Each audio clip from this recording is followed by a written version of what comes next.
Comentei com a Babi que o ideal seria a gente sentar aqui, colocar o gravador na frente e fazer o podcast. A gente ficaria mais à vontade. Muito obrigada pela presença de todas vocês. Obrigada, gente.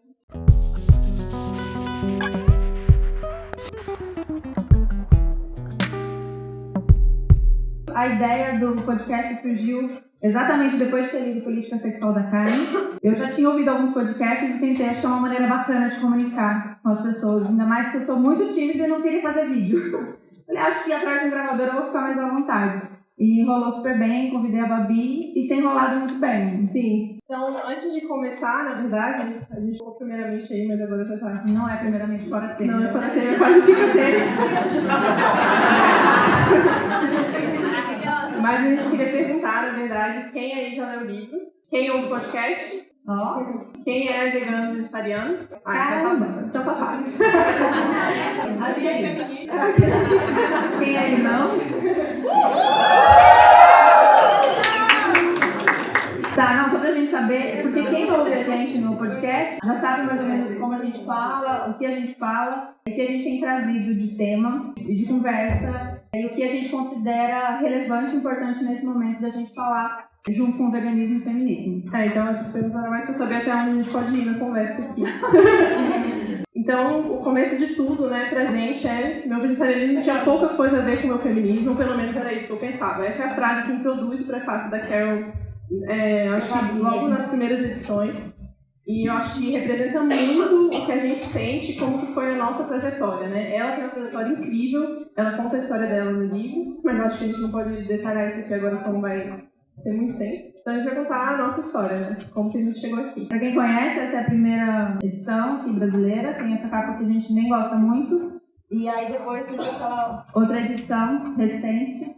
Quando eu li esse livro, eu já era vegana e já era feminista. Mas realmente, exatamente a frase de Carol, eu achava que uma coisa não tinha ligação com a outra. Tinha a Thaís, que tinha acabado de se tornar vegana, e pensando em receitas, porque a gente acaba se tornando vegana e a gente volta pra gente, né? Então, o que eu vou comer, o que eu vou consumir, o que eu vou fazer. E aí, de repente, eu li o livro e fez todo sentido pra mim. Aquele momento que você fala, tá, então isso é por causa disso, entendi. E aí eu senti que eu precisava fazer alguma coisa em relação a isso, que eu precisava falar das minhas amigas feministas, minhas amigas militantes, minhas amigas indo pra rua. Eu falo assim, por que elas não leem esse livro, elas não entendem da mesma maneira que agora eu compreendi, eu preciso que elas compreendam. E essa necessidade de falar, e que surgiu a ideia do podcast, e acho que tem rolado. Eu fico muito feliz quando alguém fala pra gente que ouve e que não é o que a gente imagina que ouve, que já é vegana e feminista. Quando o homem ouve o podcast, a gente fica muito feliz. E quando uma mulher feminista não vegana ouve, também é outro motivo, porque é exatamente isso. A gente quer que quem ainda não fez essas conexões, que comece a fazer. O meu processo foi um pouquinho diferente da Thaís, porque o meu foi o veganismo e o feminismo mais ou menos ao mesmo tempo. Mas a mesma coisa, eu não fazia essa ligação, né? Tipo, pra mim não tinha realmente a ligação de cunho social, assim, entre os tipos de opressão. Pra mim, o veganismo era uma coisa, o feminismo era outra, e foi ler o livro e parece que a cabeça fez boom. E aí, eu gosto sempre de deixar claro que a gente não concorda com absolutamente tudo que a Carol fala, né? Porque é muita coisa, é um estudo dela de 15 anos que ela escreveu esse livro há 30, quase 40 anos atrás, mas que realmente, olhando para o contexto social que a gente está hoje em dia, fica cada vez mais claro de que tem ligação sim, que a gente tem que conversar sobre todo tipo de opressão de uma forma mais global. E sobre isso de não concordar 100% com o que está escrito no livro, ou às vezes não compreender pela realidade que ela estava naquele momento, acredito que nem ela concordo com tudo que ela escreveu ali. Tem coisa que eu falei semana passada, eu já não concordo mais, então imagino ela ter escrito esse livro, esse processo, que foram 15 anos de estudo, tem muita referência, muita biografia. Então, acho que a gente, é isso, quando a gente está inserida nessas lutas e nessas causas, a gente tem que estar sempre revisando o que a gente está faltando, o que a gente está lutando, porque as coisas, né, vão acontecendo, a gente vai... Aqui... São todos os episódios do podcast, desde que a gente começou, a primeira foto da primeira gravação, até o último episódio, que foi com a Ju, do Comida Saudável para Todos, que a gente fala sobre soberania alimentar, a importância de você cuidar do seu próprio alimento, prestar atenção no que você está comendo. E o podcast começa, na verdade, lendo o livro, né? São 9 episódios, a gente basicamente lendo o livro, com exceção do da Thalita, o episódio 7, que a gente realmente bateu um papo com ela. E depois a gente começou a expandir, começou a chamar convidados. Então todo episódio, quase todos os episódios, tem uma convidada sobre um tema específico. E está sendo cada vez mais prazeroso, as pessoas estão chegando pra gente, dando dicas, e pessoas que a gente admira muito, gente descobrindo que tá ouvindo o podcast, querendo participar junto com a gente. Então tá um processo assim muito enriquecedor mesmo, né, pra vida. Cada semana é um aprendizado. A gente tenta gravar todas as semanas, não conseguimos sempre, mas é isso aí. E foi tudo na raça mesmo, assim, né? Nem eu nem a Bia, a gente não sabia o que precisaria pra fazer um podcast. Eu achei que era só falar, mas parece que precisa de umas tecnologias aí, uns equipamentos, eu não sabia. Eu achei que era só sair falando. E aí a gente foi descobrindo, e aí tá dando certo. Às vezes, né, perde um episódio, acontece um probleminha no áudio, o áudio não fica bom, fica baixo. A gente tenta melhorar isso a cada episódio, mas é muito legal porque é uma descoberta. Então, eu quero fazer um negócio, eu não sei como faz esse negócio, mas eu estou fazendo esse negócio. Tá, tudo bem.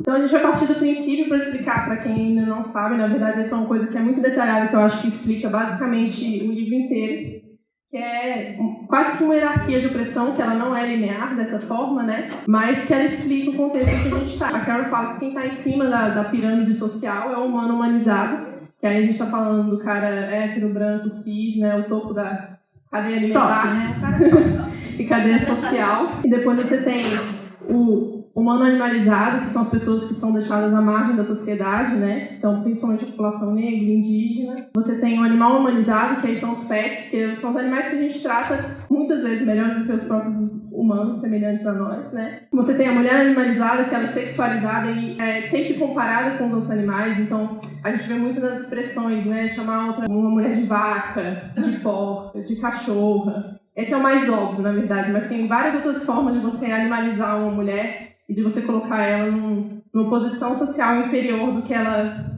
você acredita que ela possa estar, né? A gente costuma falar isso porque, às vezes, a gente, quando entra no veganismo, principalmente mulheres, falam: eu não entendo como uma mulher pode não ser vegana, a conexão é tão óbvia e tal. E aí, esses xingamentos, quando a gente reduz uma mulher a um animal, a gente desreduz, porque na nossa sociedade o animal já está abaixo. Então, hoje em dia, pra mim, a vaca é maravilhosa. Se ele me chamar de vaca, eu tô felizona, entendeu?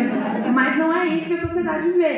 Então, quando a gente usa desses comparativos do tipo, por que a gente já fala reduzir mulher a animal? Sendo que animal nunca vai ser uma coisa inferior. Mas é como ele é visto, como ele é tratado. Se a gente trata mulheres como animais, imagina como a gente trata os animais. Então, é meio por isso. Então, a gente gosta de trazer sempre esse questionamento, né? A gente usa a expressão, você está tratando o fulano como um animal, mas como que a gente está tratando os animais para a gente poder fazer essa comparação, né? Isso é uma coisa muito, muito óbvia, assim, depois que você se torna vegano, de você parar para pensar e falar, cara, não faz sentido. Se a gente trata os animais de uma forma horrível, como é que a gente vai comparar a forma como a gente está tratando os humanos com isso? E não só as mulheres, como a população negra, né? Essa comparação com animais, e por isso que a gente, como vegano, tem que sempre pensar sobre isso, pensar nos recortes e entender essas comparações como uma coisa não interessante, não saudável da gente fazer. E aí você tem o animal animalizado, que é um animal que a gente usa para consumo, né? Que é aquele animal que a gente, não, isso é um animal. É tipo outra coisa, a gente pode usar e fazer ele do que a gente quiser. Ele é um produto, basicamente, né?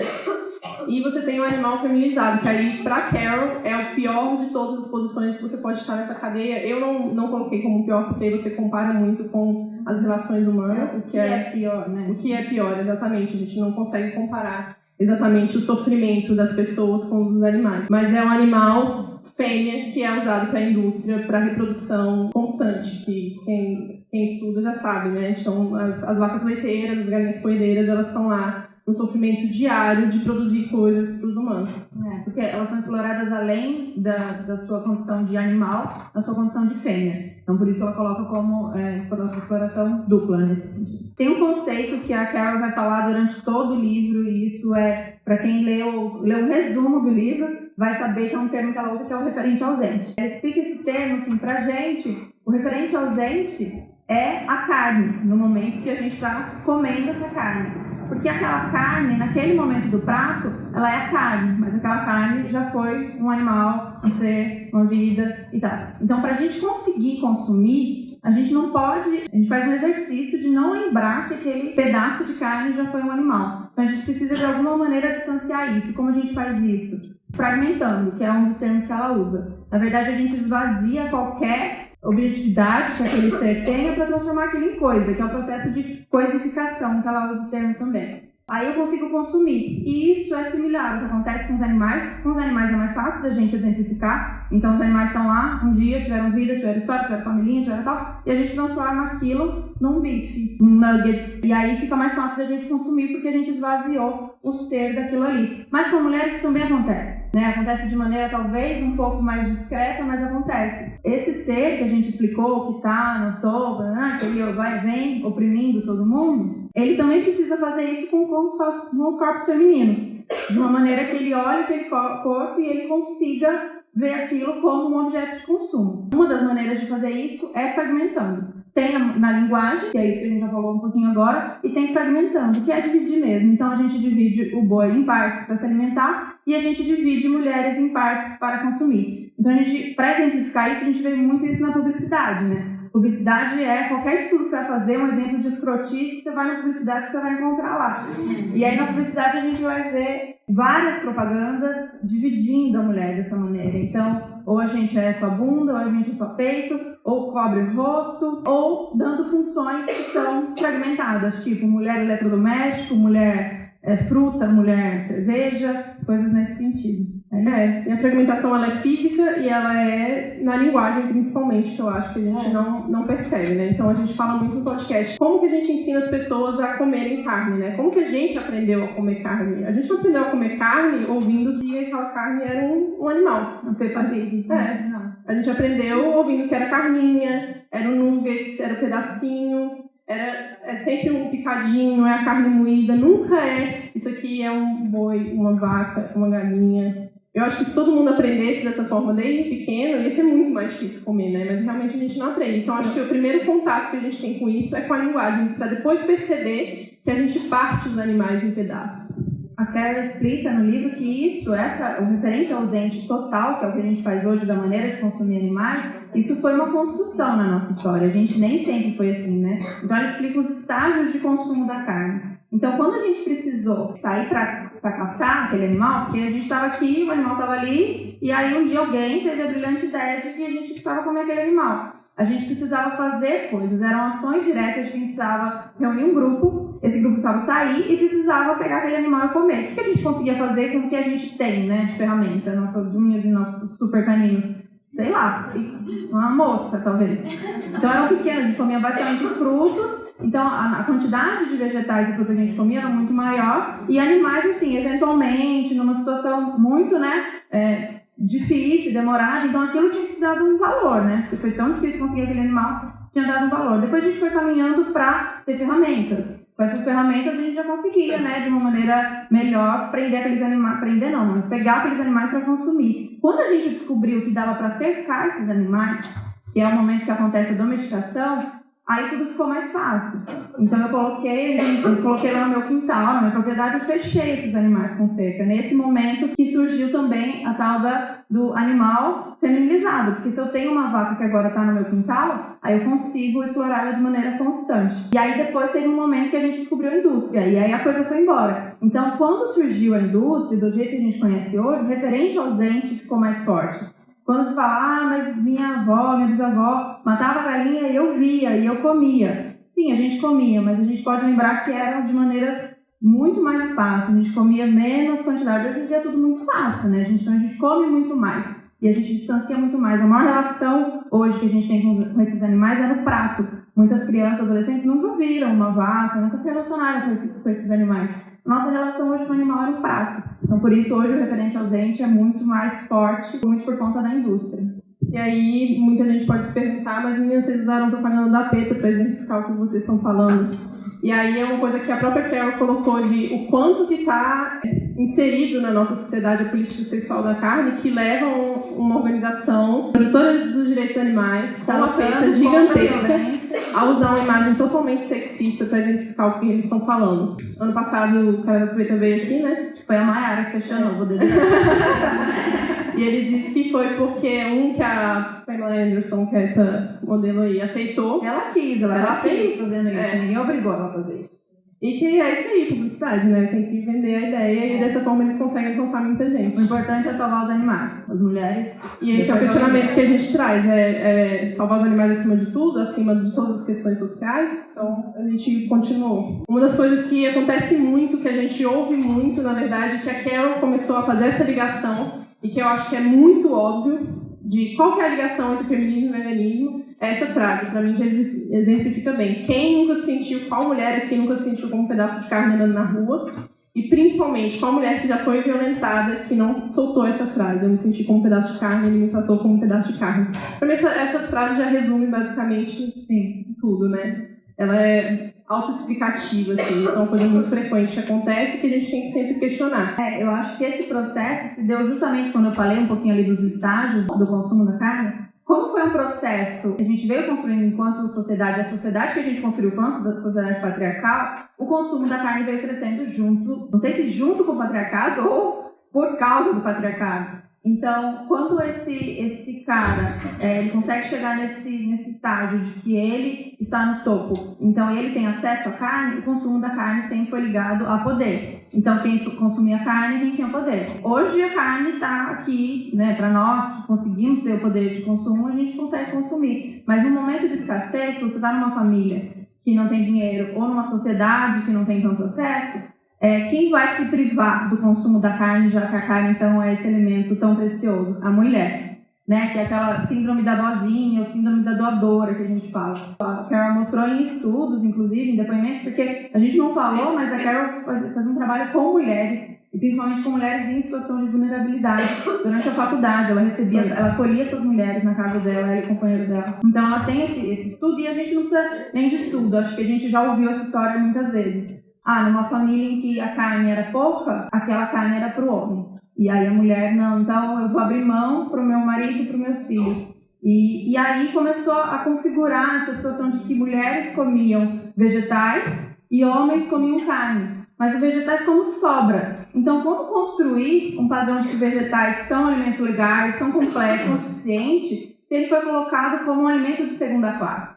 Para um cidadão de segunda classe. Então, não só como a política sexual da carne nesse sentido, mas a política racial da carne também. Porque esses povos também tiveram o acesso negado à carne, mas por uma questão de que a gente ligou carne a poder, carne a acesso. Esse momento de dizer, eu não vou comer, ou eu não vou deixar de cozinhar porque o meu marido precisa comer carne, como se carne tivesse ligado à virilidade, foi nessa construção desse modelo, como a gente construiu esse consumo, sabe? E a gente começou a ligar de que carne era força. Carne era masculino. E a gente chegou nesse ponto que a gente está aqui, dessa maneira. Eu falei, jura, Carol? Foi isso? Não, por isso que muitas vezes a gente fala, quando um cara decide, aqui temos alguns exemplares masculinos, quando o cara decide tornar vegetariano, ele está negando esse privilégio dele. A carne é para ele. E ele está abrindo mão. Então, obviamente, esse cara vai ser chamado de quê? Viado, mulherzinha, qualquer coisa nesse sentido, porque o cara ele tinha acesso, a carne era para ele e ele abriu mão. Então é por isso que a gente ouve essas relações, essas comparações, essas piadas. E é muito estranho, né? Porque ao mesmo tempo que a carne é venerada, quando a mulher se sente um lixo, ela se sente como um pedaço de carne, né? Porque o homem, quando ele vai comer a carne, ele é o máximo do instinto animal dele, masculino, que ele prepara a carne e dilacera ela com os caninos super poderosos que ele tem para comer. E aí, tudo isso que a Thaís explicou para chegar nessa frase que eu acho que a gente recebe muito no podcast. É muito engraçado e a gente já ouviu muito em eventos veganos.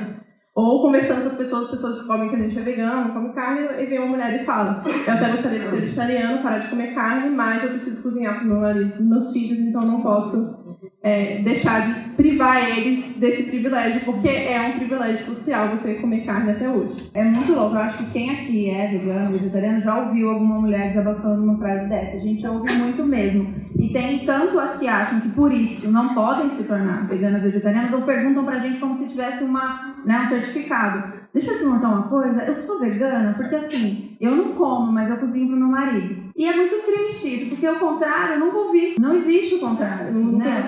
Eu preciso cozinhar pra minha esposa que come carne. É óbvio que essas situações devem acontecer, mas não é um dilema, não é uma questão. Então a gente fica muito pensando de que maneira se tornar vegetariano é mais fácil para as mulheres. Por quê, né? Por que é tão mais natural? A gente fala, porque as mulheres têm mais empatia, porque mulheres são, né, mais que fofas. Porque elas são fofas, elas gostam de animaizinhos, então é mais fácil se tornar vegana. Pode ser. Também, mas tem alguns outros motivos que fazem a gente ter essa... Por isso que a gente vê... Aqui acho que não é comparativo ter esse tanto de mulher, porque a gente está falando sobre isso. Mas no evento todo a gente pode reparar, né? 80% desses eventos são ocupados por mulheres e se alguém tem um Instagram, qualquer coisa do tipo, pode ver que seu público é majoritariamente feminino. Na verdade, 80%, a estimativa é que 80% do público vegano do mundo sejam mulheres, né? E no nosso podcast são 90%, ainda é maior porque o nosso tema é meio específico, né? Então é muito interessante perceber esse movimento e tentar entender o que acontece com as mulheres pra gente. Não tem explicação ainda, né?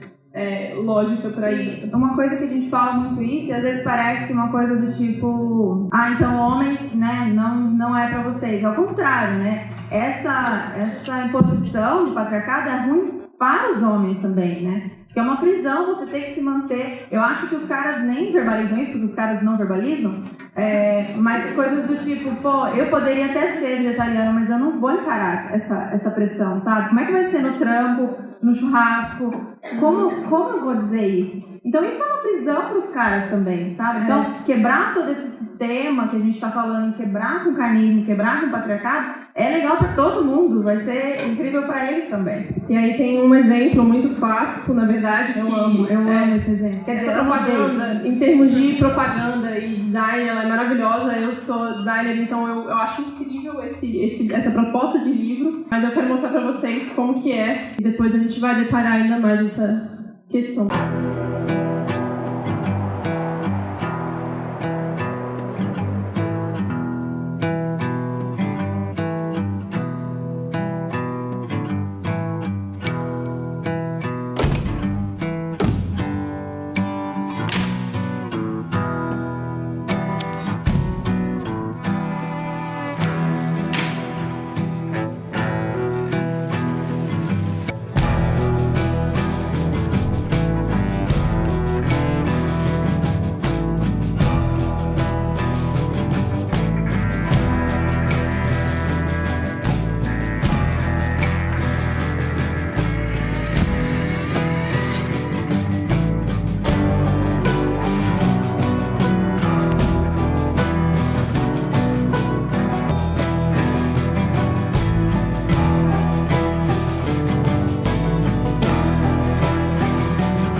Acho que era uma promoção que você ganhava isso. E aí nas folhas tem várias dicas pro homem churrasqueiro. E aí eu vou ler pra vocês, porque eu acho que exemplifica bem essa questão da masculinidade, do poder que a carne tem, né, na sociedade, o que ela representa pro homem. Claro que o fogo foi inventado pelos homens, até parece que os animais iam fazer isso com eles mesmos.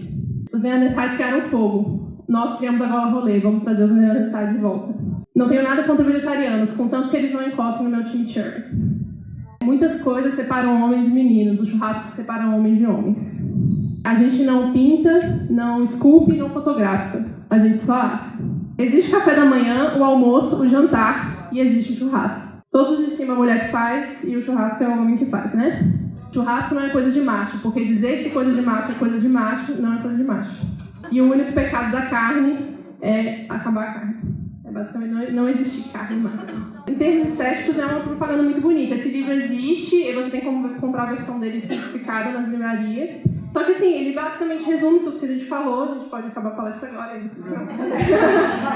Mas o que eu acho interessante é algumas das frases que ele fala nisso, que é uma coisa, essa coisa principalmente do churrasco é o homem que faz, né? Mas é só neste momento, né, geralmente. Então a mulher, ela fica responsável por cozinhar essa carne, e o que eu gosto muito que a Carol fala no livro, que é lindo, né, eu fico emocionada todas as vezes, é que quando as mulheres começaram o movimento feminista, sufragistas e tudo mais, as mulheres perceberam como ser vegetariana como uma libertação da cozinha, porque a carne demanda tempo, energia, calor, e elas ficavam o dia inteiro na cozinha cozinhando. A hora que você descobre que dá para comer vegetais, Só bancar ali rapidinho. Ela fala, o quê? Eu vou sair dessa cozinha, eu vou fazer rapidinho essa comida, esses vegetais, eu vou pra rua, eu vou lutar pelos meus direitos, eu vou escrever, eu vou pintar, eu vou fazer uma peça. E isso é maravilhoso, essa emancipação, essa libertação tem a ver com esse processo de vegetarianismo. Agora, eu que me tornei feminista antes de me tornar vegana, por que eu nunca tinha ouvido falar das feministas vegetarianas, né? Por que eu nunca ouvi falar que os movimentos já existiam e que elas lutavam juntas? Por quê? Por que a gente nunca ouviu isso? Por que a gente nunca ouviu que o Frankenstein, por exemplo, da Mary Shelley, era uma obra feminista e vegetariana? Porque isso foi apagado, né? Assim como muitas obras feministas foram apagadas, imagina uma obra feminista vegetariana. Ela foi 2 vezes apagada. Ela foi apagada pelo patriarcado, e ela foi apagada pelas próprias feministas não vegetarianas. Então, essas mulheres estavam lutando, a gente está falando do século passado, por isso que a gente está falando aqui agora. Se essa palavra não tivesse sido apagada, talvez a gente estaria em outro estágio já. Mas não, a gente está recomeçando sempre, porque a gente está sempre falando e sendo silenciada. A gente está falando e sendo apagada. Então, a gente está aqui resistindo por várias mulheres que já estão há muito tempo falando isso, e dizendo dessas relações, e dizendo como, do mesmo jeito que a gente é oprimida, a gente oprime também. Tem um momento, não sei que momento eu tive essa frase que me veio, depois de ter lido o livro, depois de ter pensado muito, e eu pensei, caramba, eu sou o homem dos animais. E isso me fez mal pra caramba, assim, porque eu tô aqui lutando pra não ser mais oprimida, pra ter liberdade, pra ter direito ao meu corpo, e eu tô fazendo isso com os animais, assim, isso não faz o menor sentido. E aí que eu percebi, não quero mais. Não quero mais. Então a gente precisa quebrar com todos os elos de opressão. E a única maneira de quebrar com todos os elos de opressão é a gente acabar com a opressão com os animais, com as mulheres, com os negros, com todos os indígenas, com a terra, que a gente vai falar um pouquinho disso também, porque senão fica bambo, né? Eu resolvo aqui, mas eu não resolvo aqui, então de alguma maneira aquilo vai continuar existindo. Então, a gente é vegano e feminista, a gente é contra todas as formas de opressão. E aí tem essa frase da...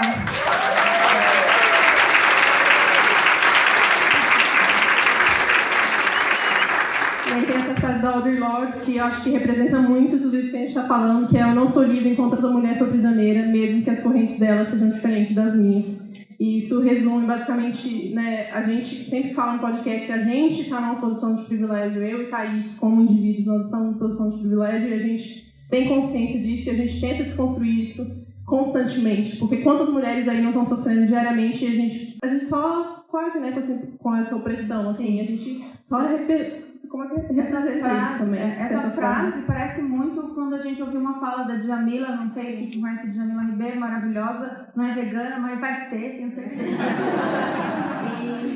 E a gente estava assistindo ela assim, ao vivo, era uma palestra, a Ana estava lá, cadê a Ana? Ela vai lembrar. E é muito essa frase que ela disse assim: a mulher branca, eu faço comparativo, ela fez um comparativo aí não vegano, por causa, né, não vegano, como um aquário. Então a mulher branca, a gente está num aquário, mas o nosso aquário é tão grande que a gente não consegue às vezes chegar na parede desse aquário. E o aquário da mulher negra, ele é dentro desse aquário grande, mas ele é pequeno. Não tem como ela não perceber que a parede está aqui, a parede está aqui, e a gente está aqui também, em volta. Tipo, eu tô tranquila, tá tudo bem, o patriarcado não é tão ruim assim, dá tudo certo, meu corpo, minhas regras, eu vou, tá tudo bem. Mas a nossa parede existe também, desse aquário, a gente também tá dentro dele. Só que às vezes a gente não enxerga porque essas paredes estão longe. Então é muito dessa frase da Audre Lorde: existe corrente, existe barreira, existe parede. Às vezes talvez a gente só não enxergue ela. E a gente não consegue enxergar na posição de privilégio quando que a gente está colocando parede para outras pessoas também, né? Essa é a dificuldade. Então, a gente saiu do livro e começou a expandir o podcast para conseguir chegar nessas outras paredes e ver para onde mais a gente pode caminhar e abrir as paredes para outras mulheres, para outras pessoas. Quebrar tudo. E aí a gente colocou uma frase da Thalita e ela não está aqui. Sempre digo que a gente não deve subestimar a capacidade do pobre de pensar. O que falta é chegar mais informação sobre alimentação saudável. A gente teve esse bate-papo com a Thalita, não sei, a gente está falando Thalita, todo mundo sabe quem é a Thalita?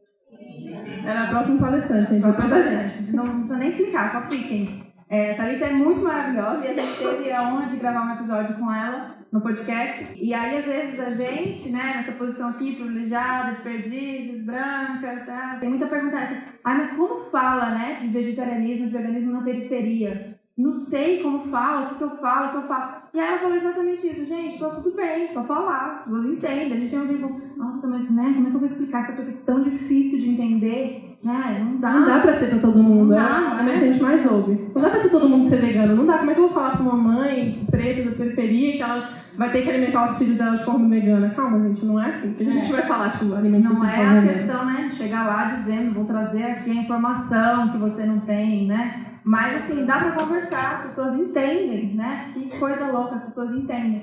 Então, foi muito, muito legal ter esse papo com a Thalita. E acho que tem pequenas pessoas, ativistas independentes e grupos surgindo para dizer desse veganismo que fala para todo mundo, para dizer desse veganismo que entende recorte, para dizer desse veganismo político, que fala para todo mundo mesmo, né? Que não fica só aqui falando entre a gente, que vai. E a Thalita, a Thalita vai dizer, o trabalho da Thalita é muito lindo e espero que vocês fiquem para ouvir o que ela tem para dizer. Outro termo que Carol fala muito é de interseccionalidade. Na verdade, o nome da nossa palestra é veganismo interseccional, né? E aí surgiu um questionamento quando a gente entrevistou a Sandra Guimarães, de o que é interseccionalidade, porque é uma coisa que a gente ouve muito e a gente reproduz muito. E, na verdade, quem cunhou esse termo, assim, né, deixou ele mais popular, foi a Kimberly Crenshaw.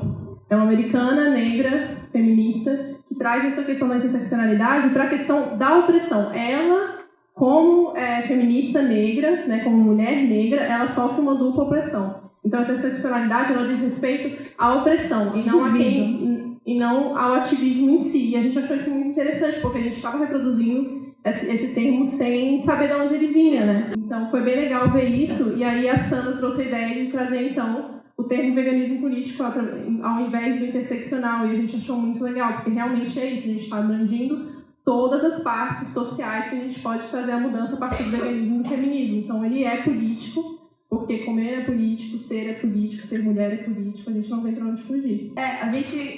O feminismo, como corrente, abraçou esse termo da interseccionalidade para dizer, né, de um movimento que olha por todas as lutas, que abraça todas as lutas, e aí, de repente, o veganismo abraçou esse termo também. E aí a Sandra pensou, será que a Kimberly está feliz com isso que a gente transformou o termo dela? Então, eu acho que eu vou continuar usando, um dia se eu puder pedir autorização, mas é muito legal falar de veganismo, mas acho que, apesar da opressão ser uma coisa do indivíduo, a interseccionalidade no sentido de eu sou oprimida múltiplas vezes, então por ser mulher, por ser, né, nesse caso da Kimberly, por ser mulher, por ser negra, por ser lésbica, por ser gorda, enfim. E aí essas opressões, quando elas se juntam, é isso que ela quer dizer, porque como eu vou lutar, e o caso que ela deu do exemplo, que é muito legal, que essa mulher, ela tentou uma vaga numa empresa e ela foi negada, apesar de ter o currículo incrível e tal. E aí foram defender essa mulher, e a empresa se defendeu dizendo, não, mentira, a gente não foi racista nem machista, porque nós temos funcionários negros, homens. E não, nós não somos machistas, não temos funcionárias mulheres, brancas. E como explicar e defender essa mulher que ela estava ali na intersecção? Porque, existiam negros, mas não mulheres. Existiam mulheres, mas não negras. E aí surgiu ela cunhou esse termo para poder explicar a dupla opressão. Então, voltando para a linearidade agora do... Desculpa. Para complementar, tem a terceira opressão também, que é a opressão de classe. Sim, com certeza. Ser pobre também é uma opressão. Né? Pobre, né? A questão de raça, e a questão de raça, gênero e classe. Então a gente saiu dessa questão da opressão social e agora a gente está falando sobre a opressão da natureza, né? Que a gente está vendo essa parte de tipo assim, como que o alimento interfere na natureza, no nosso dia a dia, como as nossas escolhas alimentares estão interferindo no nosso dia a dia. E aí tem essa frase, na verdade, esperança da Ana Rosena, de que a partir da ampliação do ciclo de moralidade, a gente vai considerar também moralmente os animais e a natureza. Então a gente pensar, e aí ela traz a questão do ecossocialismo, né, de você pensar no globo como um todo. A gente só tem um planeta para viver, como é que a gente vai destruir ele inteiro, só por nosso bel prazer de se alimentar de carne. A Daniela Roseno também é incrível, maravilhosa, quem não conhece. Ela tem um livro Sensível ao Cuidado, ecofeminista. Ela fala, além dessas relações da opressão com animais, a opressão com a terra. E ela faz uns comparativos, né? Então, quando a gente ferra com o meio ambiente, a gente ferra com a terra, quem vão ser os maiores prejudicados? quem já é o maior prejudicado, que é a mulher do campo, é o pobre, é o negro, quando a gente ferra com a terra. E a libertação da terra, se a gente cuidar da terra, se a gente, a indústria, né, essa maluquice de indústria de agrotóxico, de monocultura acabar, quem vai se beneficiar com a agricultura familiar, com uma permacultura, da gente pensar nessa terra, a mulher, né, ou essa figura que a gente está falando que é a que está mais se ferrando nessa história. Então, até esse processo da cura da terra faz parte do processo que a gente está falando dessa libertação total. Isso é muito, muito louco e lindo de pensar, que eu também não tinha pensado a hora que eu ouvi o que o ecossocialismo e o ecofeminismo diz. É isso, né? É isso que a gente quer. A gente quer cuidar do lugar que a gente está e quem está aqui dentro. Só que isso já está muito desigual. Então, vai exigir assim, um esforço enorme da gente para poder transformar isso. E isso é outra coisa que a Carol fala. Para a gente construir alguma mudança que vai ser intergeracional, tipo, talvez eu nem veja essa mudança. Né? Isso que a gente está plantando aqui hoje, talvez eu nem sinta essa mudança. Mas é o meu compromisso com as próximas gerações. E o esforço que a gente vai fazer agora vai ser sentido lentamente para as próximas gerações. Eu quero me comprometer com isso, sabe? E é por isso que a gente está aqui hoje. E é por isso que a gente fala de veganismo político, que a gente acha que não tem como separar isso, né?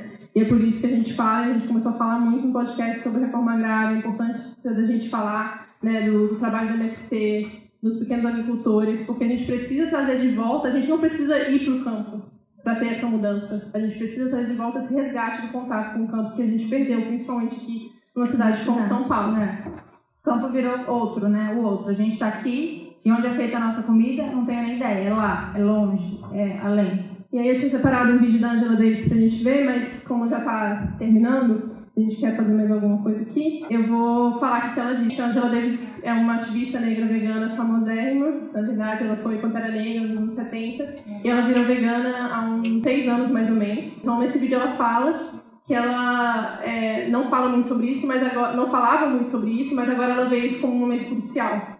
Porque a gente está tendo mudanças políticas e uma luta contra essa produção capitalista de alimentos que está destruindo o meio ambiente, está destruindo as pessoas, né? Está destruindo vidas, está destruindo a nossa vida individualmente também. E como que a gente não tem essa visão crítica do que a gente coloca no nosso prato. E a visão crítica não é só a questão individual, de tipo, eu estou comendo morte. Não, não é isso que a gente está falando. Eu estou comendo morte, que está gerando morte, que está sendo produzida através de morte, que está explorando trabalhadores, que está destruindo a natureza. Então a gente tem que refletir sobre tudo isso. Ela fala basicamente isso no vídeo, é muito bonito. Depois procurem, é só procurar Angela Davis e veganismo no YouTube que vocês vão achar.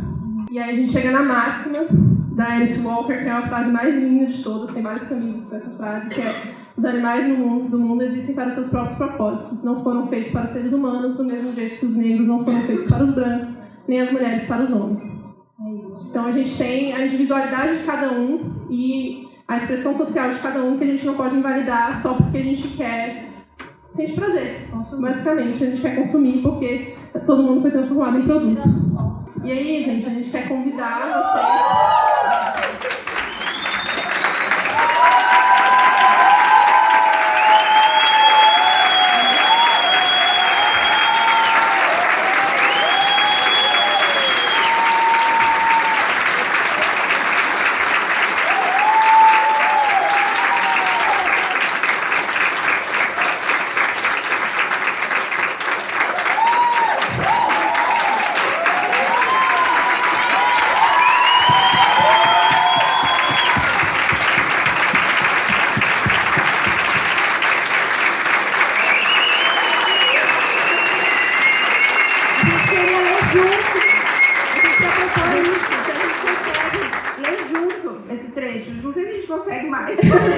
Esse poema é lindo, é muito representativo e nesse momento é crucial. Vamos tentar ler? Vamos lá, vou puxar. Todo mundo junto. Coma arroz. Tenha fé nas mulheres. O que eu não sei agora, ainda posso aprender. Lentamente, lentamente. Se eu aprender, posso ensinar as outras. Se as outras aprenderem antes, eu devo acreditar que elas voltarão e me ensinarão.